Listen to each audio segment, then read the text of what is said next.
Olá, este é o Poder Entrevista, eu sou o Gabriel Bus, redator do Poder 360 e vou entrevistar o deputado federal Capitão Derrite, do PL de São Paulo, reeleito em 2 de outubro com mais de 239 mil votos.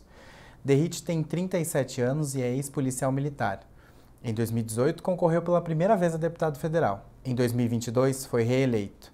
O congressista é um dos 99 deputados eleitos pelo partido do presidente Jair Bolsonaro. Capitão Derrite, obrigado por ter aceitado o convite. Eu que agradeço e quero, antes de mais nada, agradecer os quase 240 mil paulistas que depositaram confiança mais uma vez para o exercício de um mandato. É uma honra para mim poder representar a população paulista e brasileira na Câmara dos Deputados.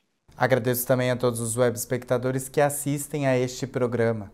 Essa entrevista está sendo gravada no estúdio do Poder 360, em Brasília, em 5 de outubro de 2022. Para ficar sempre bem informado, inscreva-se no canal do Poder 360, ative as notificações e não perca nenhuma informação relevante. Eu começo essa entrevista perguntando como que o senhor avalia o seu resultado nas urnas e o desempenho do PL, o seu partido. Olha, eu fiquei muito feliz com a reeleição e mais do que isso, com a votação que eu considero expressiva por conta que eu aumentei, mais do que dobrei, né, os votos recebidos em 2018. Eu avalio assim, eu sempre disse que reeleição seria consequência de um bom trabalho, sempre acreditei nisso. Na primeira oportunidade, nós tivemos ali uma plataforma na pré-campanha em 2018, na campanha de encarecer o custo do crime, de combater os privilégios que os criminosos possuem, que a legislação penal, a lei de execuções penais é muito leniente, né, muito fraca com relação ao combate ao crime. Isso faz com que estimule o criminoso a entrar na vida delituosa e depois que entra, a permanecer nela. Então, a bandeira era muito forte. E durante o exercício do mandato nós tivemos não só uma participação atuante levantando essa bandeira, mas brigando para que medidas importantes fossem pautadas e aprovadas. E a exemplo disso foi o meu relatório substitutivo no plenário, no dia 3 de agosto, que eu consegui aprovar o fim das saidinhas temporárias de presos no Brasil. Então, validou muito aquela questão de deixar de ser uma promessa e apresentar resultados efetivos. Teve uma repercussão nacional, vocês noticiaram, que toda a imprensa brasileira noticiou a alteração da lei de execuções penais, prevendo o fim das saidinhas temporárias. Então, consequência disso foi colher o resultado na urna. E o PL, eu fiquei muito otimista aí com a bancada expressiva. Acho que fazia muitos anos que um partido único não fazia uma bancada tão grandiosa. Os mais otimistas ali falavam em 100 deputados, os menos otimistas falavam em 90. Nós estávamos em 78, né? Nós aumentamos demais, de 78 para 99 deputados, atingindo o patamar dos mais otimistas. Então, a gente fica muito feliz. Isso é bom não só para o partido, mas para a governabilidade do presidente Bolsonaro, que já parte de uma base com praticamente 100 deputados. O Congresso que saiu das urnas, ele é mais conservador. Isso ajuda a ampliar as pautas de costume, deputado? Sem dúvida, né? São pautas que a sociedade espera. Acho que a Câmara dos Deputados são e o Congresso, o Senado também, mas mais a Câmara, né? São os representantes do povo. Então, se o povo escolheu, em sua maioria, os representantes conservadores, é justamente por conta dessas pautas dos costumes. A maioria da população brasileira é contra a liberação das drogas, é contra o aborto, é contra o desencarceramento em massa, e contra a ideologia de gênero, contra ensinar sexo para crianças em salas de aula. Então, acho que essa renovação e a ampliação da bancada conservadora, ela vai refletir em projetos de lei, em produção legislativa, primeiro com a proteção da vida, da família, e também para que a gente possa, como na minha pauta, que além dos costumes, vai um pouco além de todas as pautas que eu falei, a da segurança pública, né? Que tem que deixar de ser preocupação e passar a ser a prioridade aqui no Congresso Nacional. Batalhei muito para que nós tivéssemos nessa legislatura, e foi na última quinzena de julho, uma semana exclusiva sobre temas de segurança pública no plenário. O presidente Arthur Lira cumpriu a palavra dele quando combinou comigo isso na primeira eleição dele para a presidência da Câmara, e agora essa pauta dos costumes aí tende a ganhar uma relevância maior, e não só ganhar relevância, né? a tendência é que nós consigamos aí aprovar projetos de lei importantes nessa próxima legislatura. Reeleito com um voto dos paulistas, quais bandeiras e ideais o senhor se propõe a defender nesse próximo mandato? Dar continuidade no nosso trabalho, né? Acho que o reflexo das urnas provou que o nosso trabalho foi bem aceito pela população. Por isso que eu falei, atuar forte na defesa da família tradicional, contra a liberação das drogas, contra, infelizmente, a bandidolatria que existe, né? Um glamour sobre o criminoso, que infelizmente faz parte da cultura, de uma boa parte da mídia que acaba demonizando o policial, endeusando o criminoso, contra o aborto, contra o desencarceramento em massa e para que haja uma política de tolerância zero no combate à criminalidade. O Brasil, infelizmente, possui índices alarmantes na segurança pública, que já melhoraram muito durante o governo Bolsonaro, a maior queda de homicídios da história recente, desde 1979, nós tivemos uma queda tão grande quanto tivemos agora nos últimos anos, mas é continuar lutando para que pautas como fim das saídas temporárias, o fim do auxílio reclusão, fim da visita íntima, fim da progressão de regime, da audiência de custódia, que são ferramentas e benefícios que os criminosos possuem, que acabam deixando o custo do crime muito, muito baixo. Nós precisamos encarecer o custo do crime para fazer com que o crime deixe de ser uma opção rentável para o criminoso. Então, a minha luta, além da bandeira dos costumes, como eu mencionei, é fazer com que a segurança pública seja prioridade, que nós consigamos fazer com que o Brasil deixe de ser o paraíso da impunidade para os criminosos. Deputado, sua principal pauta é, de fato, a segurança pública. Diferentes governos passaram pelo país e o problema sistêmico ele ainda persiste. A criminalidade alta nas grandes capitais, como São Paulo e Rio de Janeiro, cadeias muito cheias e o combate às drogas que acaba deixando policiais militares mortos. O que de fato é preciso fazer para melhorar ainda mais esse cenário, para melhorar o cenário de combate à criminalidade, eu me refiro? É interessante isso, porque é o seguinte, o que nós precisamos fazer é adotar a política de tolerância zero e encarecer o custo do crime. Tem um argumento das pessoas que falam assim, olha, mas o Brasil possui a maior população carcerária do mundo, e se ficar combatendo droga, vai ficar prendendo os coitadinhos traficantes, e não é assim. Em primeiro lugar, o Brasil não tem a maior população carcerária do mundo, porque nós temos que comparar com o número de habitantes que o Brasil possui. Quando nós fazemos essa comparação, que ela é muito mais racional e honesta, a gente vai ver que o Brasil está lá embaixo no número de população carcerária para habitante. Segundo ponto, a partir do momento que nós encarecemos o custo do crime, ou seja, o Brasil foi na contramão dos países que deram certo. Quando Nova York era uma cidade extremamente violenta, Rudolph Giuliani aplicou a política de tolerância zero, punindo o menor dos delitos para evitar que o maior dos delitos aconteça, aplicando lá a teoria das janelas quebradas. No Brasil nós fizemos o contrário, nós fomos descriminalizando o uso de entorpecente, nós fomos criando a lei de menor potencial ofensivo, a lei 9.099. Isso fez com que o próprio criminoso fosse, agora eu posso furtar, que eu não vou preso. Agora eu posso fumar maconha na rua, que não acontece nada comigo. Então nós fomos na contramão de países que deram certo. Então nós precisamos encarecer o custo do crime, aplicar a política de tolerância zero, acabar com benefícios e privilégios que os criminosos possuem. Por exemplo, o criminoso comete um crime gravíssimo, tira a vida de alguém, um homicídio, é condenado a 19 anos de cadeia, reduz para 16, cumpre 10 e já está na rua. É o caso da Elise Matsunaga, ela está na rua, matou o próprio marido. Então, nós precisamos aplicar a política de tolerância zero, acabar com esses benefícios, progressão de regime é um deles, como esse que eu citei. Fazendo isso, o crime vai deixar de ser compensador para o criminoso.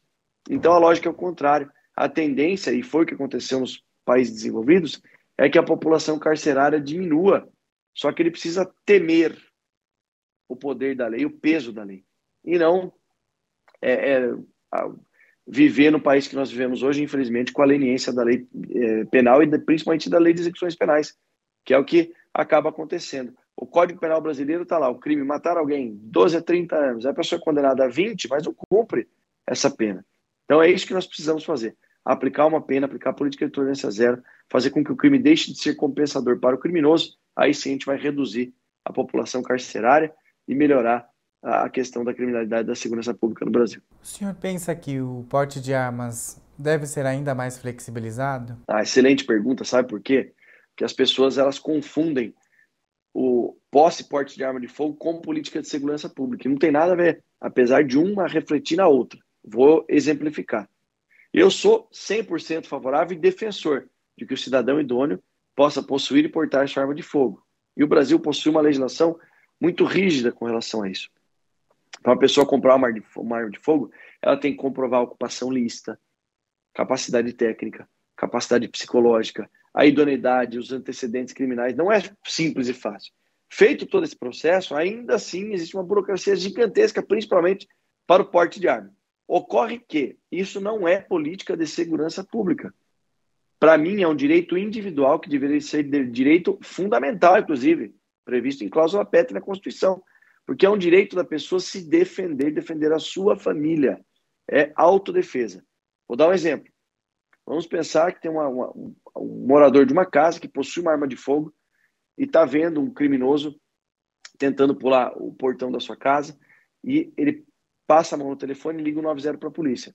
Ele está vendo que ele vai ser roubado. Esse lapso temporal, que ele está vendo o criminoso entrar na casa dele até a chegada da primeira viatura, que normalmente é muito rápido, ele tem que ter, para mim, o direito fundamental de possuir uma arma de fogo, de se defender e defender a sua família. Mas isso é política de segurança pública? Não. Ocorre que acaba refletindo indiretamente ou até diretamente. Por que eu estou falando isso? Durante o ano de 2019, 2020, 2021 e 2022, foi o período em que houve maior flexibilização de posse e porte de arma de fogo por parte do presidente da República via decreto no Brasil.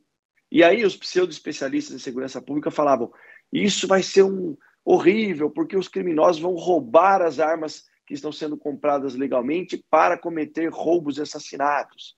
O que aconteceu foi justamente o contrário. O índice de homicídios praticados por arma de fogo no Brasil despencou absurdamente, apresentando a maior queda da história desde 1979. Então ficou comprovado que flexibilizar posse e porte de arma de fogo para cidadão idôneo não apresenta risco nenhum à segurança pública. Pelo contrário, acaba refletindo no índice positivo. Mas não é política de segurança pública propriamente dita, e sim direito individual das pessoas se autodefenderem. E sobre essa questão ainda de posse e porte de arma de fogo, é importante salientar que o criminoso que rouba, que comete latrocínio, que assalta banco, é óbvio que ele não vai numa loja cadastrar o CPF dele, pagar imposto e comprar uma arma de fogo para fazer isso. Essa arma ela vem, infelizmente, do tráfico internacional de armas. Deputado, embora o debate ideológico esteja muito forte, no futuro Congresso será preciso discutir sobre o desenvolvimento econômico do país. A fome, a renda média dos brasileiros que é baixa, a educação e outros temas que permeiam a realidade. Como fazer isso de forma madura no Legislativo? Eu acho que a bancada conservadora, além dela ter aumentado, os deputados que já estavam e que renovaram o mandato já têm mais experiência. Acho que isso, primeiro, partindo do pressuposto que nós somos maioria.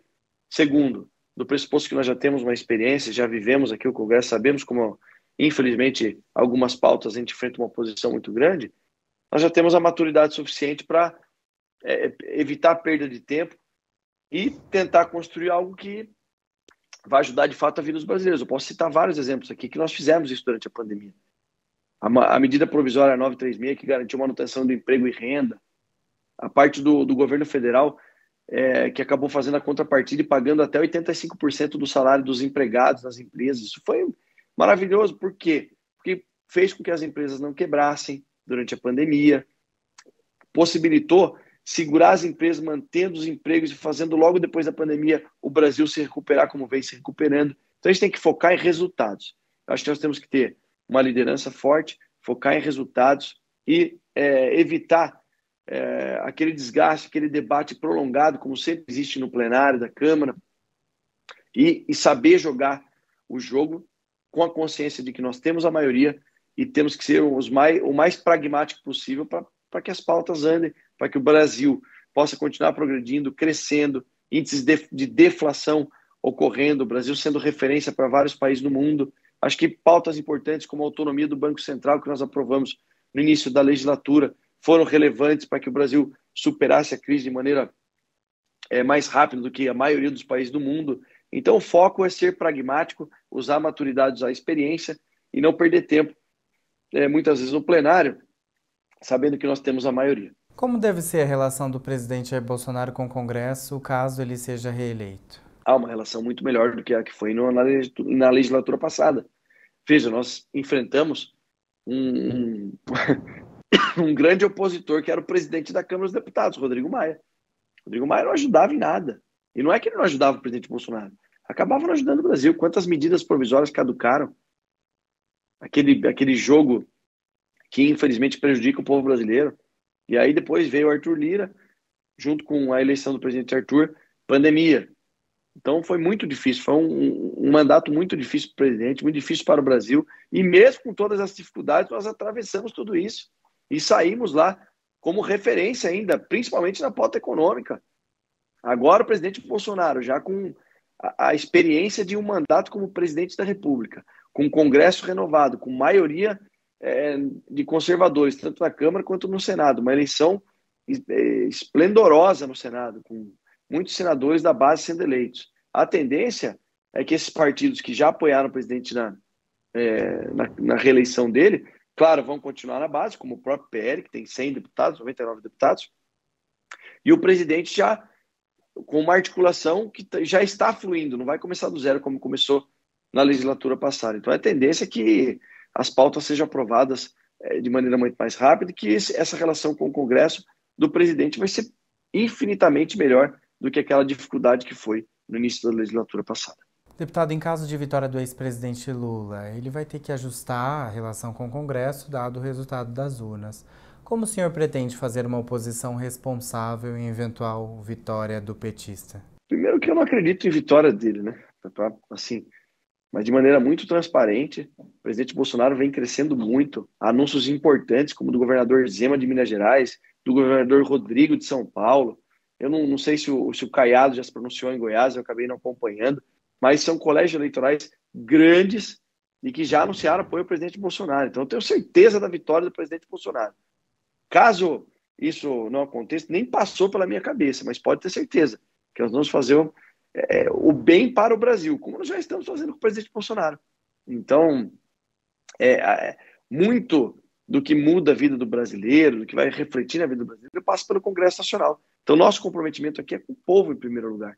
E, claro, tendo o presidente Bolsonaro na presidência da República, o pensamento, as ações e a nossa ideologia é a mesma. Então, facilita o nosso trabalho aqui. Porque o presidente pensa no povo, porque o presidente governa para o povo, para os mais humildes, inclusive. E os fatos comprovam isso, né? Agora, a questão do presidente Lula, nem cogita pela minha cabeça a possibilidade dele ganhar, porque eu acho que isso, nós vamos ter uma vitória acachapante aí do presidente Bolsonaro nesse segundo turno. O senhor acha que para o Congresso Nacional, para esse próximo mandato, dado as condições que o país passou, a pandemia, uma crise econômica causada pela pandemia também, é mais interessante aos congressistas atuarem agora de forma mais pragmática no novo mandato? Ou o senhor acha que a pauta ideológica ela tem que se equilibrar à pauta pragmática? Acho que dá para levar as duas coisas, né? A pauta ideológica ela é tão importante quanto projetos que acabam sendo aprovados e esse pragmatismo que a gente mencionou. Agora, a pauta ideológica, para nós conservadores, ela é tão importante quanto à medida que nós fazemos um bloqueio aqui. Nós não vamos deixar com que mexa com as nossas famílias, com que mexa com as nossas crianças. Nós somos, veementemente contra o ensino de sexo para criança em sala de aula, contra a ideologia de gênero, contra o aborto, contra a descriminalização do uso das drogas, contra a demonização das forças policiais. Ontem eu tive a oportunidade de visitar os policiais que estão lá no Hospital das Clínicas, que foram baleados trabalhando na eleição, no dia 2 de outubro. O policial tomou um tiro na cabeça. A policial feminina tomou 3 disparos num colete, no abdômen e no ombro. Eu não vi nenhum grupo de feministas fazendo protesto.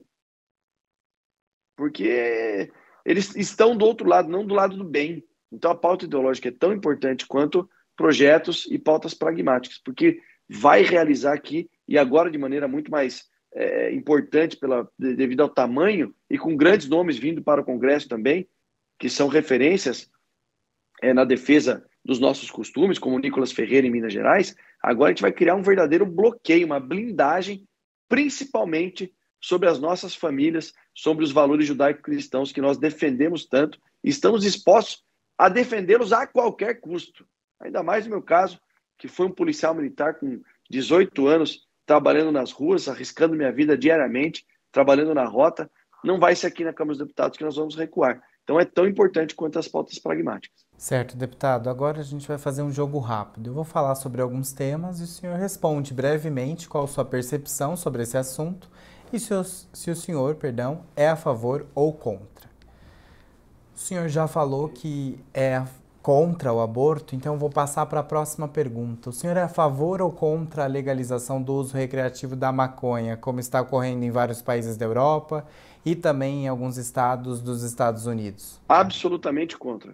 O senhor é a favor ou contra cotas para minorias nas universidades? Absolutamente contra. O senhor é a favor ou contra privatizar a Petrobras? 100% a favor. Não só de privatizar a Petrobras, mas que a gente abra para que novas empresas venham extrair petróleo, aumente a concorrência. Isso faz parte da nossa, do livre mercado que nós tanto defendemos na pauta econômica. O senhor é a favor ou contra privatizar o Banco do Brasil ou a Caixa Econômica Federal? Sou a favor também. A Caixa teve papel importante, o Banco do Brasil também, mas não faz sentido, porque, infelizmente, tudo está indo muito bem, está gerando muito lucro, recorde de lucro, principalmente na Caixa. No primeiro ano foi mais de 23 bilhões de lucro, mas porque é o presidente Bolsonaro que indicou uma pessoa técnica preparada para estar lá. Infelizmente, estatal e banco público sempre foi sinônimo de corrupção, por isso eu sou, em governos anteriores, que fique claro isso, sou a favor da privatização. O senhor é a favor ou contra as regras das leis trabalhistas, a CLT? Olha, a CLT, infelizmente, acaba... eu sou contra, tá? Acho que no livre mercado que nós tanto defendemos, a CLT acaba atrapalhando o empreendedor, o empresário que quer gerar mais emprego e uma flexibilização. E claro, a CLT tão travada e burocrática, já houve uma reforma trabalhista que ajudou bastante, mas tem que ter uma outra maior do que essa que ocorreu na legislatura anterior à nossa, para que a gente possa, isso consequentemente vai gerar mais emprego e vai gerar mais investimento por parte do empresário, que é quem gera emprego, na verdade, no nosso país. O senhor é a favor ou contra a reforma administrativa, que torna mais fácil a demissão de funcionários públicos? Tem que tomar cuidado com esse torna mais fácil a demissão de funcionários públicos, porque eu sou a favor da reforma administrativa e falo de maneira muito tranquila, porque meu primeiro ato aqui, como deputado federal, no dia 1º de fevereiro de 2019, no primeiro dia da posse, foi abrir mão da aposentadoria especial que eu teria direito como deputado. Inclusive, durante a tramitação da reforma administrativa, que infelizmente não tramitou, não saiu, eu assinei a emenda prevendo o fim desse privilégio para deputados, senadores, governadores, enfim. Então, eu sou a favor, 100% a favor da reforma administrativa. O senhor é a favor ou contra a reforma tributária? 100% a favor. Você conversa com o empresário, com quem investe e gera emprego, a maior dificuldade deles não é nem a carga absurda dos impostos pagos, mas a dificuldade, porque não existe uma simplificação. É um emaranhado de impostos. As empresas têm um setor específico de contabilidade, contratam assessorias e mesmo assim ainda dá problema. Então, reforma tributária é tão importante quanto foi a reforma previdenciária, quanto será a reforma administrativa. Então, sou 100% favorável à reforma tributária. O senhor conhece o projeto de lei contra fake news em tramitação no Congresso? É a favor ou contra o projeto? Contra, nós conseguimos derrubar esse projeto. Eles tentaram, se eu não me engano, foi Orlando Silva, que acabou não sendo reeleito, né, do Partido Comunista do Brasil. Ele tentou passar o regime de urgência e nós conseguimos barrar a urgência desse projeto, se não me engano, por 7 ou 8 votos, completamente contra. Porque, na verdade, não é o pé das fake news, né? Eles querem, na verdade, colocar uma mordaça, principalmente nas redes sociais. Já está difícil hoje em dia, ainda mais se tiver um pé das fake news, que vai ter... Quem vai dizer o que é ou não é fake news, né? Esse é o grande problema. O senhor é a favor do chamado excludente de licitude? 100% a favor. Olha, vocês que estamos assistindo agora, vocês não sabem como é a vida de um policial. Não acreditem em narrativas falsas. Excludente de licitude é carta branca para o policial matar. Eu quero ver vocês olharem lá para a soldado Luana, que está lá no Hospital das Clínicas, que foi alvejada por 3 disparos de arma de fogo, que tem uma filha de 7 anos em casa, e ter coragem de falar isso.